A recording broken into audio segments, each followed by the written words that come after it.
Bom dia, boa tarde, boa noite, gente. Meu nome é Cleuber, eu sou um designer de identidades visuais e hoje eu queria falar um pouco sobre uma pergunta que por muito tempo me perseguiu e hoje eu tenho algumas considerações sobre ela. Eu sei que existem outras respostas, mas eu queria simplesmente compartilhar essas considerações que eu acredito que sejam certas, porque isso talvez também ajude algumas pessoas a entender um pouco do movimento que está acontecendo na internet. E essa pergunta é: por que a simplicidade ela vende tanto? Se você tem um negócio digital, ou se você é uma pessoa que está envolvida aí nesse contexto de negócio digital, já deve ter percebido que essa estética mais simples, quando a gente fala, por exemplo, de Instagram, muitas pessoas têm utilizado aquele post estilo Twitter, né? Tem outras pessoas que utilizam simplesmente o texto num fundo branco ou num fundo preto, né? Uma coisa bem simples mesmo. E quando a gente fala sobre anúncios, também funciona basicamente da mesma forma, né? Existem alguns anúncios ali que a pessoa filma com o próprio celular e o anúncio não tem basicamente nada, é só a demonstração do produto com alguns cortes e eventualmente tem ali algumas inserções de texto ali, né, só para complementar o vídeo, né, complementar a imagem que está passando ali. Mas a gente costuma ver que essas coisas elas de fato funcionam. Muitos desses produtos eles não só alcançam muitas pessoas, né, porque muitos deles viralizam, né, mas quando você para avaliar também os resultados das pessoas, tanto aqueles que ele compartilha, quanto aquilo que você consegue ver, aquilo que você consegue mensurar, perdão, você percebe que essa simplicidade ela de fato funciona, ela de fato vende. E a minha pergunta era por que isso funciona? Eu quero passar essas considerações tentando explicar mais ou menos como que essa pergunta ou a resposta dessa pergunta foi sendo desenvolvida na minha cabeça. Porque eu, na verdade, parti de algumas objeções para depois chegar às respostas. Você vai entender o que eu estou falando. A primeira delas é a seguinte: o design ele é basicamente uma função que ele se vende e ele é conhecido por ser uma função ou ser um profissional que ele tem as ferramentas para fazer uma espécie de aprimoramento visual. É uma estratégia visual, eu sei que é mais do que isso, mas eu quero usar esse termo aqui simplesmente para a gente conseguir ser mais objetivo. Então ele é essa pessoa que faz esse aprimoramento visual, independente do tipo de produto. E como consequência desse aprimoramento visual, o valor percebido de um produto aumenta e as chances dele ser vendido são maiores. Existem diversos estudos relacionados a isso, tá, gente? Depois vocês podem pesquisar. Mas geralmente, quanto maior for o valor percebido de uma determinada coisa, maiores são as chances dessa coisa ser vendida. É por isso que muitas marcas, principalmente as marcas grandes, elas investem tanto em design. Quando a gente fala, por exemplo, sobre produtos alimentícios, muitas dessas embalagens que são produzidas hoje em dia, elas têm um cuidado muito grande. O trabalho que tem ali, a equipe que desempenha essas funções, geralmente é uma equipe muito bem treinada. Porque essas coisas funcionam. E, é claro, existe ciência, existe todo o estudo ali, não é só deixar bonito. Mas, como eu disse, para deixar o objetivo, né? Esse aprimoramento visual aumenta as chances do seu produto vender. Ele influencia basicamente na decisão de compra. Só que ao mesmo tempo surge essa objeção. Beleza, se esse aprimoramento visual vende, por que a simplicidade ela tem se demonstrado tão superior àqueles produtos, né? E produtos aqui eu estou falando de modo geral, tá, gente? Pode ser um post, pode ser um anúncio ou qualquer outra coisa. Por que a simplicidade ela tem se mostrado tão superior aos produtos que eles são muito mais bem trabalhados, vamos colocar assim, né? Que possuem mais elementos, né? E não tem essa abordagem tão simples. E aqui eu acredito que a resposta ela seja multifacetada. Multifacetada porque a gente pode responder isso de duas formas diferentes. A primeira delas sendo uma espécie de cansaço que foi gerado por conta da internet. Isso não sou eu que eu estou falando, tá, gente? Outras pessoas que são muito mais experientes que eu e estão no mercado digital há muito mais tempo já falaram isso. É a ideia de que esse design muito bem trabalhado, com muitos detalhes, né, uma coisa realmente mais esteticamente agradável, por muito tempo ele dominou a internet, Só que no decorrer do tempo, as pessoas elas foram consumindo muitos produtos, elas se frustraram com diversos desses produtos. E acontece que o movimento hoje é como se a galera tivesse muito cansada de todo esse movimento que aconteceu. E isso inclui também a questão estética. Me parece que grande parte das pessoas passou a associar essa estética muito bem trabalhada com uma espécie de venda forçada. É como se assim, a pessoa, quando ela trabalha demais em determinado post, por exemplo, é porque ela está tentando maquiar demais o conteúdo.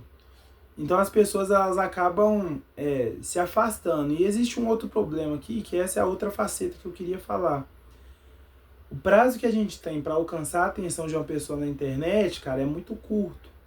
A gente tem pouquíssimos segundos ali para conseguir captar a atenção dessa pessoa.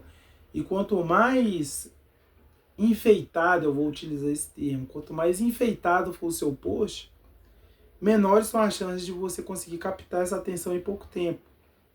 Porque a pessoa ela simplesmente vai passar.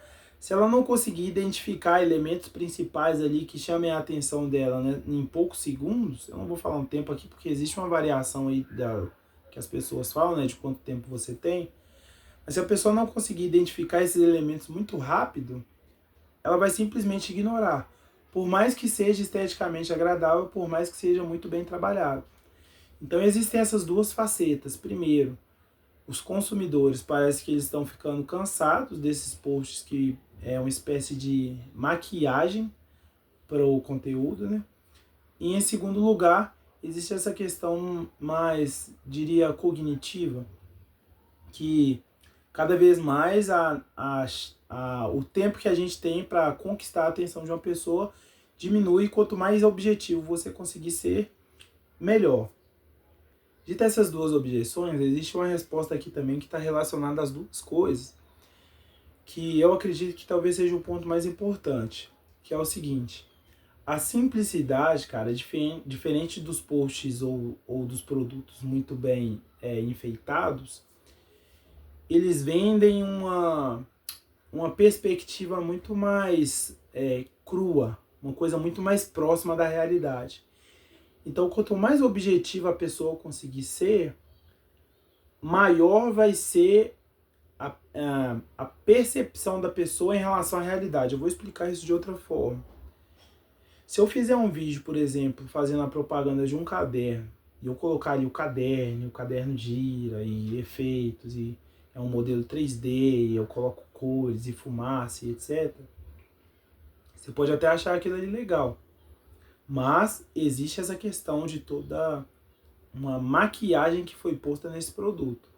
Agora, se eu te mostro um caderno que ele tem uma funcionalidade específica, e eu te mostro esse caderno simplesmente com take de celular mesmo, tá, gente? Esse caderno sendo utilizado num contexto real, numa escola, numa reunião, coisas desse tipo, tá muito mais próximo da realidade esse segundo exemplo. Porque você está vendo aquele produto ali funcionar de uma maneira muito mais crua. E isso me parece que é uma das coisas que vendem e vendem muito. Quanto mais simples for a apresentação, mais próxima ela está da realidade e maiores são as chances da pessoa considerar como aquilo ali, como um produto mais honesto. Eu acho que essa é a palavra mais adequada. Mas isso não significa, cara, que você não tenha que ter alguns cuidados, principalmente quando a gente fala sobre o campo do design especificamente, né, que é a minha área de especialização. Não é simplesmente ser simples, precisa ser simples, mas precisa ser bem executado. Quando a gente fala, por exemplo, dos posts do Instagram no estilo Twitter, cara, a regra em relação a tempo de atenção que você tem continua sendo a mesma. O seu post ele continua precisando, tendo essa necessidade de conquistar a atenção da pessoa em poucos segundos. Então, quando você for fazer isso, você precisa ter alguns cuidados, como, por exemplo, o tamanho da fonte apropriado, você precisa ter alguns cuidados com contraste, você também precisa ter alguns contrastes com entrelinha. Eu vou explicar cada um desses pontos aqui de uma maneira bem breve. Primeiro, em relação ao tamanho, não existe um padrão. A gente tem uma variedade muito grande de tamanhos de tela, né? Tem gente que vai ver seu post de um computador, pode ter, sei lá, 27 polegadas, e vai ter gente que vai ver num celular que talvez a tela seja muito pequena. Como que você chega a uma média? Existem alguns estudos que foram feitos e geralmente o tamanho mais recomendado é cerca de 16 pixels. Porque se a pessoa estiver lendo num desktop, ela consegue ler de uma maneira ok, se ela estiver lendo na tela de um computador. Mas se ela estiver lendo no celular, numa tela pequena, esse tamanho também é agradável, ela consegue ler muito bem. Então, 16 pixels. Isso para corpo de texto, tá, gente? Para a parte principal ali do seu texto, onde você costuma escrever mais. Se você for escrever título, aí você pode colocar maior. Talvez você coloque, sei lá, 21, 28, 32. Aí depende de você.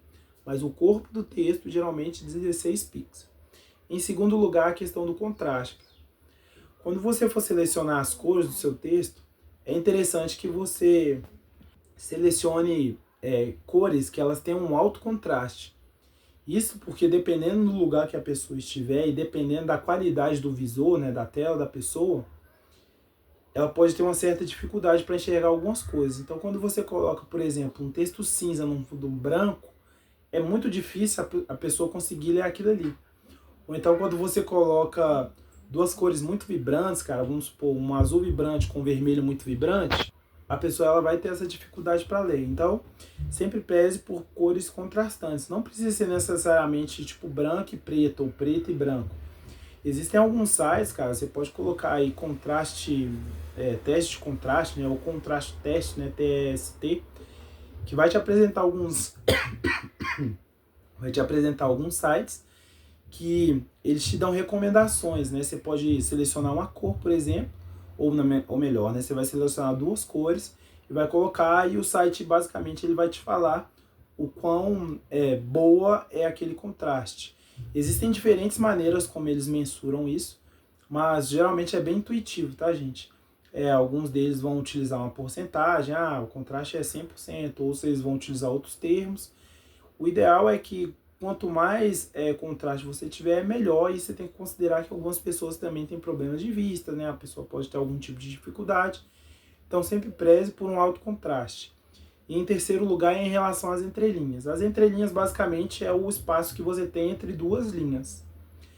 Também não existe um padrão, na verdade, grande parte das coisas no design não existe um padrão, mas a recomendação é que você tenha não muito espaço, porque aí fica difícil da pessoa acompanhar, né? Ela pode acabar perdendo ali a linha que ela estava lendo, mas também não muito apertado.